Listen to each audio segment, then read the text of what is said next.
كشفت آخر البيانات الصادرة عن مجموعة BN الإعلامية عن تجاوز عدد من شاهد حفل الافتتاح ومباريات الجولة الأولى من دور المجموعات لمونديال قطر حاجز المليار مشاهدة في منطقة الشرق الأوسط وشمال أفريقيا.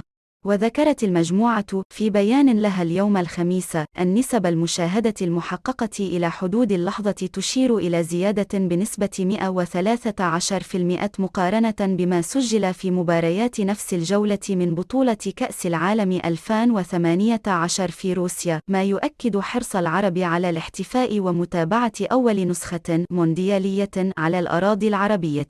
وأوضح البيان أن الإحصائيات الأولية للمشاهدات تؤكد الإقبال غير المسبوق من جانب عشاق كرة القدم في المنطقة على البطولة.